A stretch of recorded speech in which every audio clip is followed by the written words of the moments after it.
Dear student, आपका Pareek classes online platform पर पुनः स्वागत है।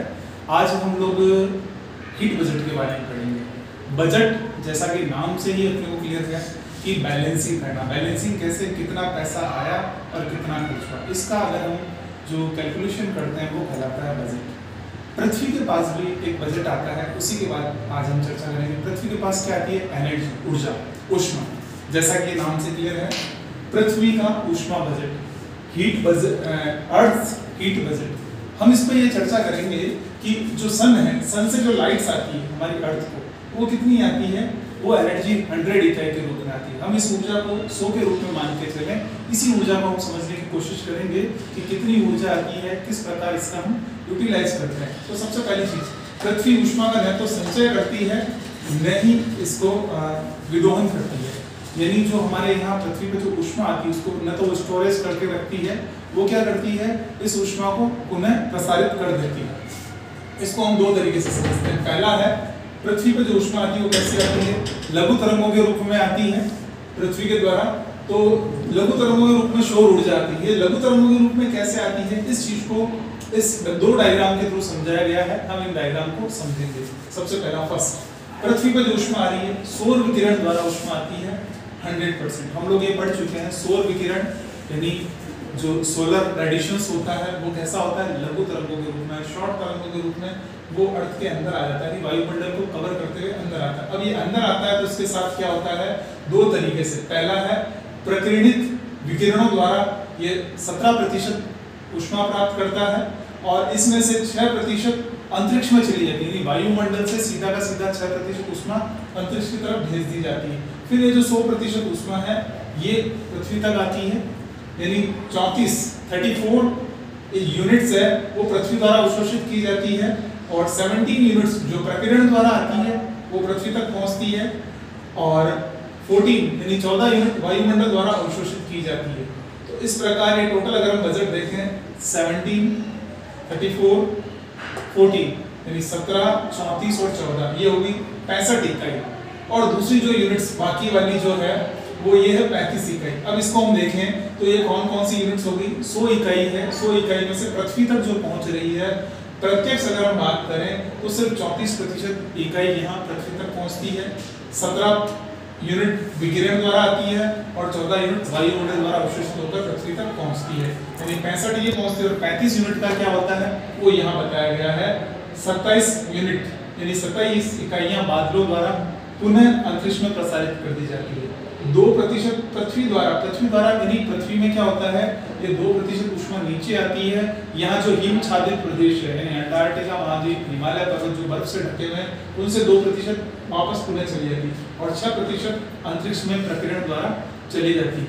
अब हम ये तो हुई टोटल जो यूनिट्स है, अगर हम देखें 65 ये यूनिट हुई और 35 ये यानी 100 यानी बजट मतलब ये 100 यूनिट्स प्राप्त हुई और 100 यूनिट्स कहाँ खर्च हो रही है? पूरा बैलेंसिंग। इसीलिए हम इसे कहते हैं ऊष्मा बजट या ऊष्मा संतुलन, बैलेंसिंग। अब दीर्घ तरंगों द्वारा यानी पृथ्वी द्वारा ये जो तरंगे जाती है ये किस तरीके से वापस इसमें पहुंचेगी, ये इसको अगर हम समझें तो टोटल ये पृथ्वी द्वारा 23 यानी -23 ये विकिरण कैसे जा रही है?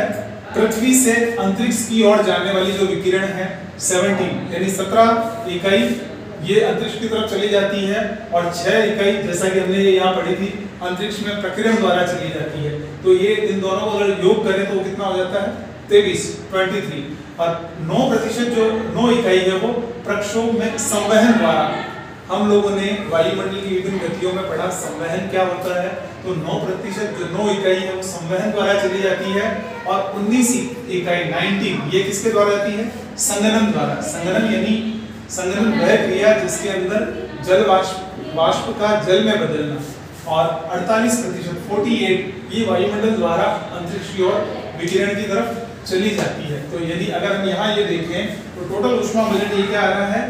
99 और 1% क्या होता है? यहाँ से ऊष्मा सीधा अंतरिक्ष की तरफ चली जाती है। अब इन जो 100 यूनिट्स जो हमने पढ़ी है ये एग्जाम की दृष्टि से बहुत इंपॉर्टेंट है। फिजिकल ज्योग्राफी में क्लास 11 और जहाँ फिजिकल ज्योग्राफी की क्लासेस होती है, जहाँ जहाँ फिजिकल के पेपर हैं फर्स्ट ईयर के लिए और आगे भी, ये बहुत इंपॉर्टेंट बनता है। कंपटीशन एग्जाम की दृष्टि से भी ऊष्मा बजट बहुत इंपॉर्टेंट टॉपिक होता है।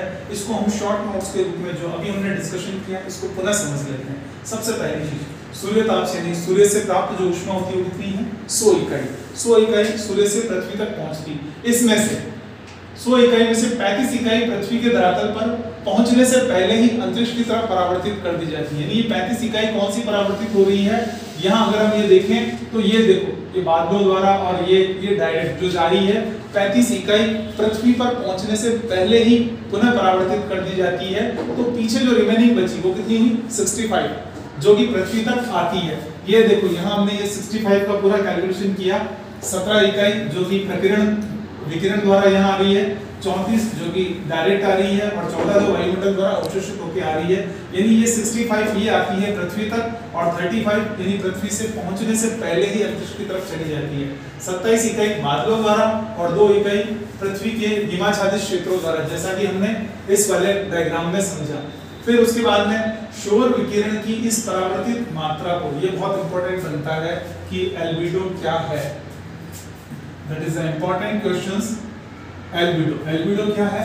सौर विकिरण की इस परावर्तित मात्रा को, यानी जो ये सूर्य से ऊर्जा प्राप्त हुई, इसको परावर्तित की जो मात्रा होती है, ये कहलाता है पृथ्वी का एल्बिडो। पृथ्वी का एल्बिडो। तो हम सिंपल से एक लाइन में समझने की कोशिश करें, सिंगल लाइन में, तो क्या होगा? सौर विकिरण इस परिवर्तित मात्रा की, यानी पृथ्वी पर जो ऊष्मा प्राप्त हो रही है इसकी परिवर्तित मात्रा को ही पृथ्वी का एल्बिडो कहते हैं। 65 यूनिट्स जो हमें प्राप्त होती है, अवशोषित होती है, उसमें से 14 इकाई वायुमंडल द्वारा अवशोषित हो जाती है और 51 धरातल द्वारा, जैसा कि ये देखो यहाँ क्लेरिफाई हो रहा है। 14 इकाई वायुमंडल द्वारा अवशोषित और बाकी जो रिमेनिंग होती है 51 वो पहुंचती है धरातल पर। अब ये धरातल पर जो इकाई प्राप्त होती है ये पुनः अंतरिक्ष की तरफ चली जाती है। किस तरह से जाती है हम लोग पहले वाले वीडियो में पढ़ चुके हैं। भौमिक विकिरण यानी पृथ्वी के द्वारा जो वायुमंडल ऊष्मा की तरंगें निकलती है, दीर्घ तरंगें होती है, ये 15 इकाई पार्थिव विकिरण के रूप में पुनः लौटा दी जाती है। इसी कारण अगर आपसे पूछ लिया जाए कि पृथ्वी न तो अधिक गर्म होती है न ही अधिक ठंडी होती, क्यों नहीं होती? इसका कारण यह है कि पृथ्वी जितनी ऊष्मा प्राप्त करती है उस ऊष्मा को पुनः अंतरिक्ष की तरफ लौटा देती है। इसीलिए न तो ज्यादा गर्म होती है न ज्यादा ठंडी होती है।